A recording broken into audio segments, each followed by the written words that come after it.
Hello everyone, it's Monstertaming Bisloba coming at you with another Kindred Fates video. This time I wanted to talk about my ideas for ranked matchmaking. Last time I talked about what I would want to see in the beta. And I think this time I'm going to talk about the matchmaking system I would love to also see in the beta. I didn't include it in the last one because I feel like we already have a matchmaking system, kind of. But I just wanted to make its own special video where I talk about the incentives and the ideas for it. For how it should work, I think using something like an elo system like chess does and then breaking it down into tiers like League of Legends or Overwatch does would work very nicely for the ranked games. Like you'd go bronze, silver, gold, etc. And you could fight people maybe within one step of your tier. Like if you're gold, you could fight silver or like diamond or whatever it would be, or platinum or whatever. And that would encourage people to play more because they wouldn't feel like they're going to have to fight someone who is vastly superior to them and who has way more time than them. At least if they do have way more time than them, then they're not super crazy good at the game. Maybe they're just a casual player who has 10-20 hours in the game, but they play so infrequently that they're still in bronze or something like that. So you're not fighting someone who's on top of the meta all the time and knows the ins and outs of everything. Another thing is cosmetics. Like we already got cosmetics from winning the tournament or just participating in the tournament and getting in the top 3. So I think if you gave like ranked seasons and you get a special border that turns your border gold or bronze or whatever rank you ended the season at, maybe even a special reward for the top 100 or the number 1 or whatever else. That could be another incentive to actually have people play. Ranked decay as well, so that you can't just get to the top and leave and just not play anymore until the end of the season. The decay would be greatly variable, but just the idea of adding the decay I think would be a pretty good idea. Also on the subject of rewards, there could be rewards like extra titles, like maybe if you get a bunch of wins, you get a title. Or maybe if you get a bunch of kills with a certain kinfolk, you get a title. Maybe you get special cosmetics for your kinfolk, because we know that there's going to be like items like a scarf or a hat or something you can put on your kinfolk, thanks to the Kickstarter backer tier that lets you design clothing for the kinfolk. So if you could maybe, say you get 100 kills with Auburn, you get like a special Auburn hat that all your kinfolk could wear, or you get a title like Auburn Master or something like that, or like you get 10 kills with him, you get the Auburn Novice title, and so on and so forth. And then maybe there could be something absolutely insane, like if you get like 1,000 kills with a kinfolk, you unlock their Phantom version for use in PvP.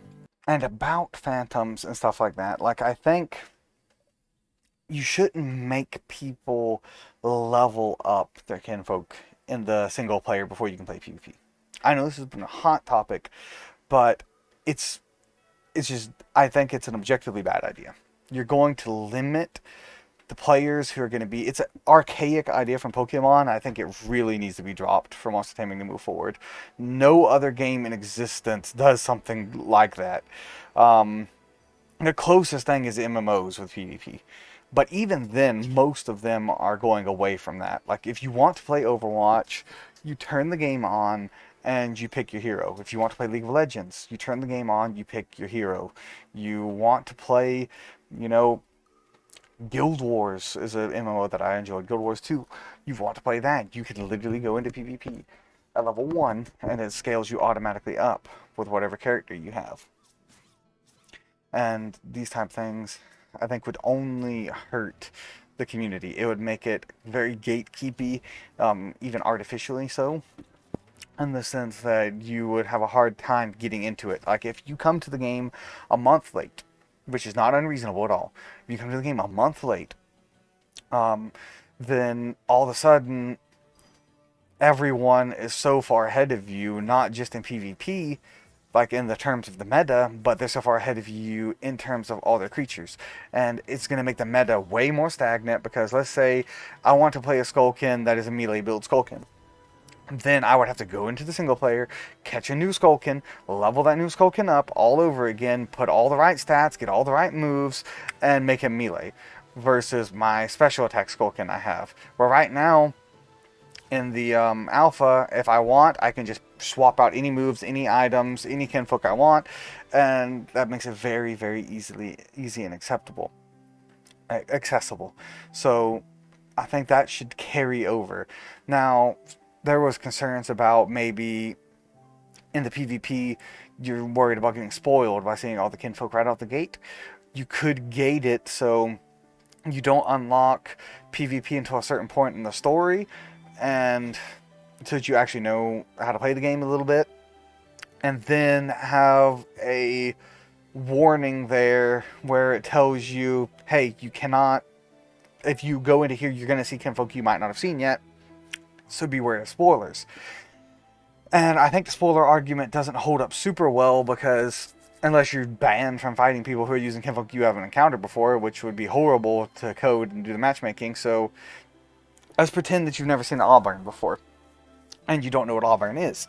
And then you queue up with your like Slaffer and your Lumala and Shovelet and Skulkin, right? And then your enemy comes in and they're running like a gimmick team of fire. They have Auburn, Ember, K-Knight, one of Ember's evolutions. You're like, holy crap, there's a whole line of kinfolk I didn't ever see before, and it's your first match. So the argument for you might get spoiled by looking at them all if they were all there is kind of invalid, because all it would take is a single person you're fighting to have a kinfolk you don't have, and it could be a kinfolk from your area. Maybe you just overlooked them, maybe they're a rare spawn, and then bam, you got spoiled for that kinfolk. So I think there's no real argument that can be made for saying yes, you have to bring your own kinfolk in, other than the argument that it makes you feel more attached to your kinfolk, which, you know, you can still just carry your kinfolk in. You can wait and just gatekeep yourself and say, alright, I'm not using a Mechid until I catch Mechid. And then you could have maybe let you nickname your kinfolk like you can nickname your teams. So, and they could just make it so you can't see other people's nicknames, so you can avoid problems with problematic naming conventions. And overall, I think that would just be a win-win. I can't see a scenario in which this would hurt anyone. This would only help people get into the combat more easily. But let me know what you guys think in the comments below. Hope you all have a wonderful day. Goodbye, God bless, and I will see you all in the next video. It's been Monstertaming Bisloba, signing off. Bye-bye.